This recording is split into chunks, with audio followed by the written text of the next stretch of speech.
we know that clarity comes with a cost. And the cost is that you no longer have the comfort of what used to bring you comfort.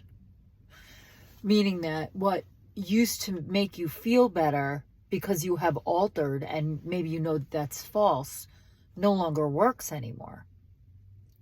So you go back to your old thing, waiting for the hit, no matter what that thing is. And then the hit doesn't come because you've stepped up and out and out. And that's a good marker that you are leaving some of the detritus behind that has kept you in a single place.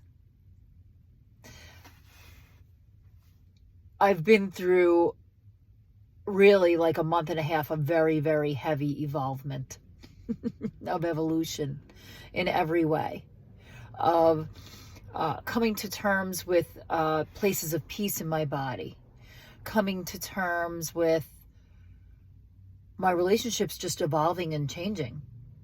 They're just growing as I grow and alter. And fortunately, I have people in my life that don't need to see me the same way, right? So as you work through these evolutions, it's very common to hear, who are you? You're not how you used to be. You fucking ain't right. I'm not how I used to be, and how hard I work not to be how I used to be. But it's their place of comfort. Like, it's how they know you. And as a mirror of someone who's working to change, maybe you mirror a lack of change in their lives. Maybe it has absolutely nothing to do with you.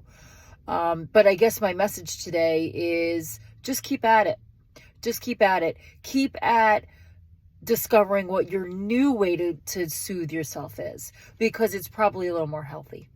If your old vices don't work, it means that old part of you that needs that hit has healed a little bit.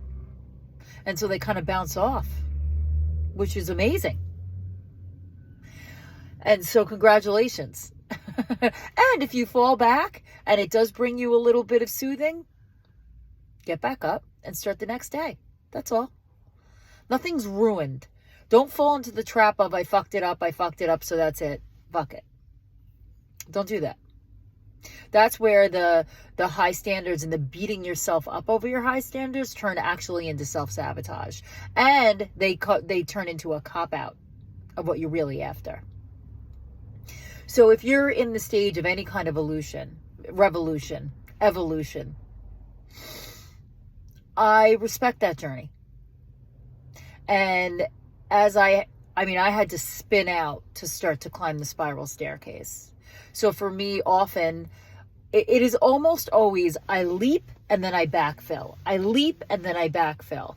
And then what happens on the backfill is all of these synchronistic things happen to give me evidence, signs, encouragement that my jump was correct. Now I just have to do the work to fill it in. Some people just continually take steady steps forward. That's not me. I jump off the cliff and then I figure out what it was that I was jumping to.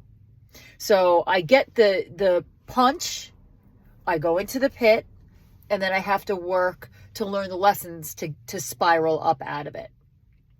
And we all know that it's spiral up, spiral back down, spiral up, spiral back down. So I guess what I'm going to ask you to do today is just take first an evaluation of where you are on that spiral. Are you moving up? Are you moving down? And take a look at what you use to soothe yourself. If you're conscious of it, I'm not even knocking it. We all do things that are like maybe not the best for us, but they're not terrible. And we are human.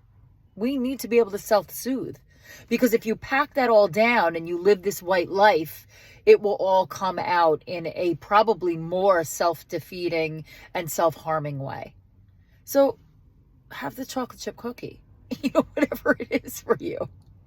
Have whatever, have one glass of wine. Like, have whatever you need to soothe. Look at those soothing things. And are you doing those soothing things out of habit, or are you getting the hit of soothing from them? You might be just doing it out of habit. And when you really look at it, it doesn't do that for you anymore. So that's what came up for me today. And I will see you tomorrow.